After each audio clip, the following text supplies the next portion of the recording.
Hi guys, and welcome to another video. In today's video I'm just going to be making a quick tool holder for my two glue guns. And I just wanted to say that 80% of people that watch my videos aren't actually subscribed to the channel, so if you're one of those 80%, I would really appreciate you hitting that subscribe button and tapping that little bell icon. That way you'll be notified of all my future uploads, and also by subscribing, giving thumbs up, commenting on the videos, it also gives me more encouragement to keep making the videos. So remember, if you're one of the ones that aren't subscribed, hit that subscribe button. Cheers. So I'm going to be using an old cabinet door for the majority of the build. So the first thing I need to do is rip off the part where the hinges were fitted, and then I can cut a front and back panel.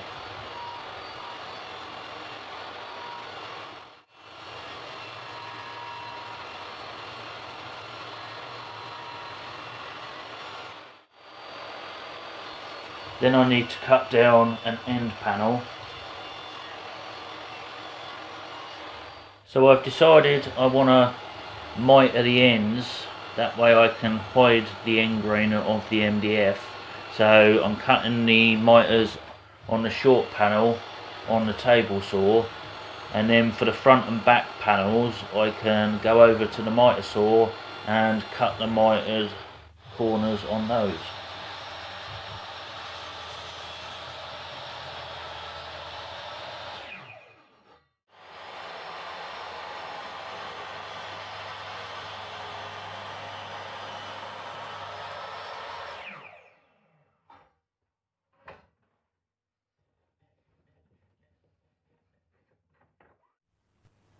And here's a quick look at what it looks like, and I think you'll agree that it actually looks so much better when the end grain isn't exposed.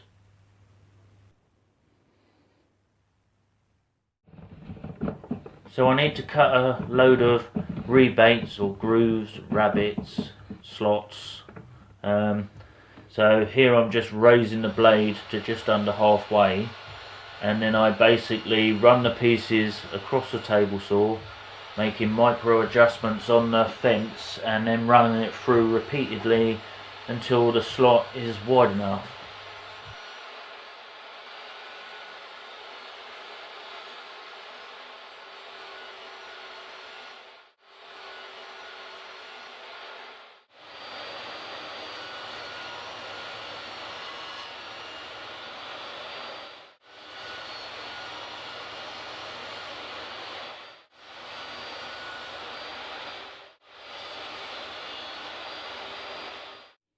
So with the grooves cut on the end and front and back panels, I can get an accurate measurement for the inner panel and cut that down on the table saw.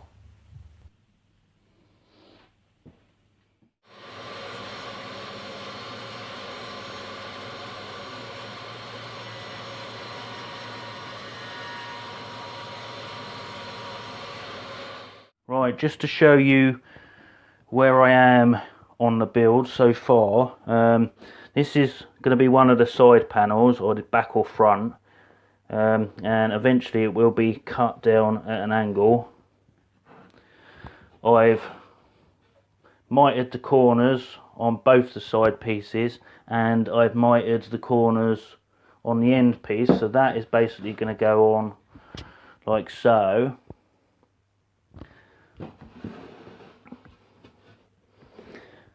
So basically this groove that's along here, this shelf has also got the groove in, and that's basically going to slot, or not shelf but panel, that's going to slot together like that. So you can see where I've cut the slot for the shelf. The shelf is going to fit obviously in the groove all the way round, so I'm going to put a groove in the side front and back pieces at the ends for that to sit in, and then basically it's all gonna slot together like so. And I've deliberately made the shelf slightly smaller than it needs to be, so it allows me a little bit of like wiggle room to square it all up when it's together. Right, so now I've got a cut the little groove for the shelf to sit in, and even though you're not going to see the lowest part of this, I don't want to cut beyond this side of the groove. The angled shelf will eventually cover it up anyway, but I want to stop short, so I'm going to make a couple of little cuts to see how far I need to go through on the table saw, and then I'm going to put a fence or a scrap of wood to act as like a stop on my fence, so I can just make the cuts on both the front and back pieces. So I'm making a partial cut on the workpiece and marking the fence with a pencil, and when I've located the right place, I can then clamp a piece of scrap wood to my table saw fence and use that as a stop.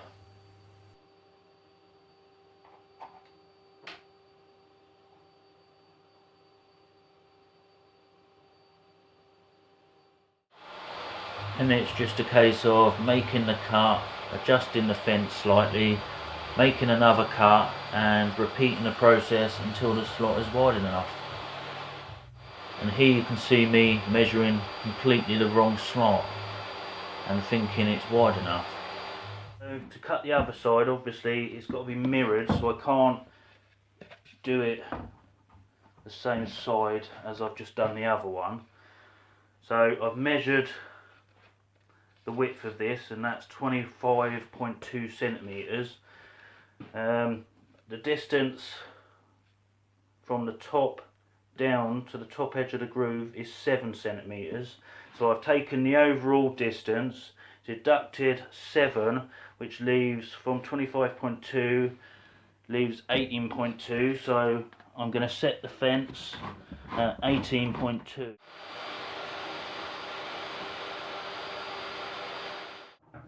So once I'd gone back and actually cut the grooves the right width, I could clean up the ends with a chisel.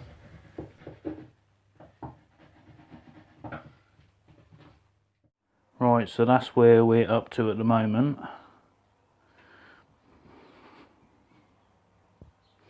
It's not glued and fixed together yet, and as you can see inside, I've got the shelf which sits in the rebate, so that'll just be glued in position.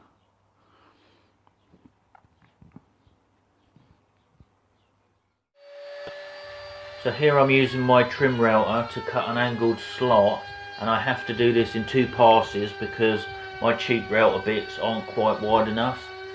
So I've clamped a straight edge across my workpiece at 45 degrees, and when I adjust the straight edge to make the second pass, I check it with the set square and make sure it's perfectly at 45 degrees, and then I can make the second cut.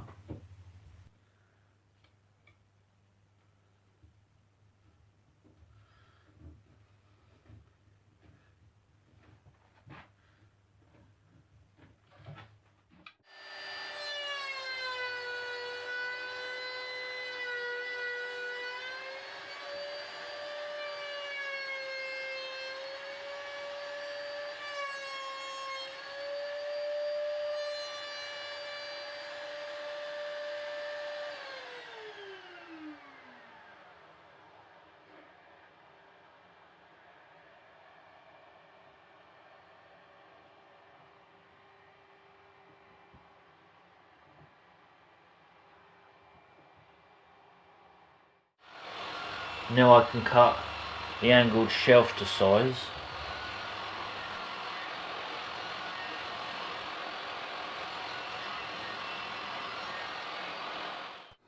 Then it's over to the bandsaw where I can cut the front and back panels down to their final shape, and then across to the disc sander where I hold both the panels together and refine the shape.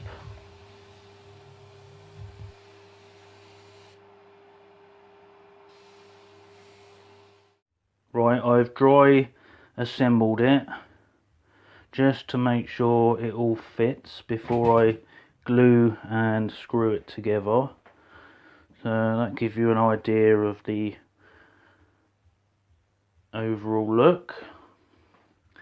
And the shelf halfway down. So all I've got to do is glue and screw it together. So with it all glued together, before adding the screws, I rounded over all the edges that I wanted to round over.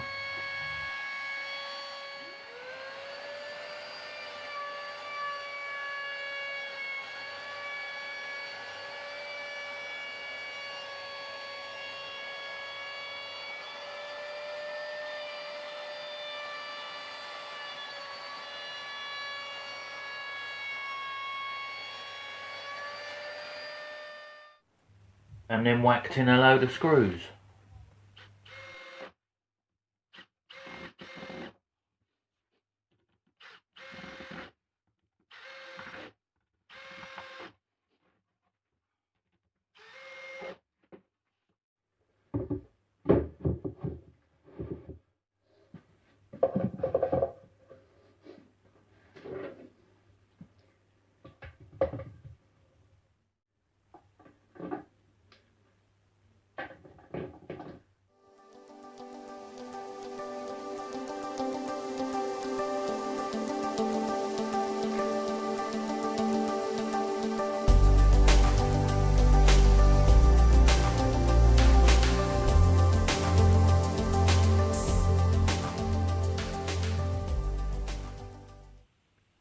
Right guys, that's another one done and dusted. Hope you enjoyed it. I know it was completely over-engineered for what it is, but I like to try new things occasionally and I'm happy with the way it turned out. So I hope you like it. If you're a regular subscriber, then thank you. If you're a new subscriber, welcome to the channel. And if you're one of the 80% that's watching this video and not yet subscribed, then hit that subscribe button. Support the channel, give me some encouragement to continue making videos, give it a thumbs up and all that good stuff. Until the next video, stay safe, don't go stir crazy, and you will see me in the next video. Cheers for watching guys.